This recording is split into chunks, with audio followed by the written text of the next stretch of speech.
کیا ہے؟ یہ یونائٹڈ نیشن کا ایک آرگن ہے جو اکنامک اینڈ سوشل کونسل جسے کہا جاتا ہے، جن کا جو کام ہے جو معیشت کے اوپر، جو اقتصادی معاملات کے اوپر، اقتصادی چیلنجز کے اوپر جو ان کے معاملات ہوتے ہیں ان کو دیکھنا اور ان کا انٹرنیشنل اکنامک کو پروموٹ کرنا ہوتا ہے. جیسے کہ یہاں پہ لکھا ہوا ہے economic social economic and social council after the one is the principal organ of the United Nations. The main purpose of the promote international economic and social cooperation. تو اس کے بعد ہمیں جو ہمارا مین ٹاپک ہے یوتھ فارم. تو یہ youth form ان کا کیا ہے؟ ان کا یوتھ فارم کا جو بنیاد پر آتا وہ 2012 کے اوپر آتا. جو انمپلائمنٹ، جو بے روزگاری کے نام سے ایک سیشن چلاتا، جس سیشن کے اسٹارٹنگ میں یہ ہوتے ہوئے تو یہ 2014 میں 2012 میں ہاف ڈے کا سیشن تھا، 2013 میں فل ڈے کا سیشن ہوا اور 2014 سے یہ 2 روزہ کانفرنس میں منعقد ہو گیا.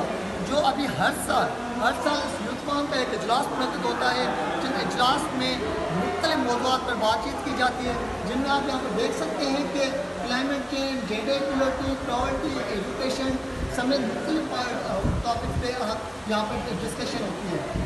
جبکہ آپ کو بتاتے چلوں کہ یہ سسٹیبل ڈیولپمنٹ گول ہے جو ان کا ایجنڈا ہے 2030 کا، ان کو حاصل کرنے کے مطابق کے لیے ان کا ایک یہ فارم بنا ہوا ہے. جو بھی ایس ڈی جیز کے گول ہے، جو آپ یہاں پر گول دیکھ سکتے ہیں ایس ڈی جی سی کے، ان گول کے مطابق جو بھی یہ 17 ان کے گول ہیں وہ ان کو کور کرتے ہیں اس طریقے سے.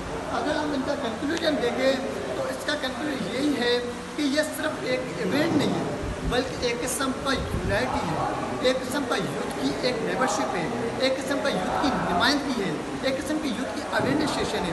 اس کے اندر یوتھ کو جو بھی یوتھ آتے ہیں وہ ایک پورے میرٹ کے بنیاد پہ آتے ہیں، نیشنل یوتھ کونسل کے جانب سے اور مختلف ڈپارٹمنٹس کے جانب سے آتے ہیں، اور جو اس میں پارٹیسپینٹ کرتے ہیں وہ سوشل ایکٹیوسٹ ہوتے ہیں اور گورنمنٹ آفیشل ہوتے ہیں، یوتھ لیڈ آرگنائزیشن کے ممبر ہوتے ہیں، یہ ہوتے ہیں. تو میں سمجھتا ہوں کہ یہ جو آرگنائزیشن ہے، یہ جو ان کا فارم ہے یوتھ فارم، یہ انتہائی مفید، انتہائی زبردست یو این او کا جو پالیسی میکنگ میں کردار ادا کرتا ہے، وہ ان کا بہت ہی اہم کردار ہے. بہت شکریہ تمام سب.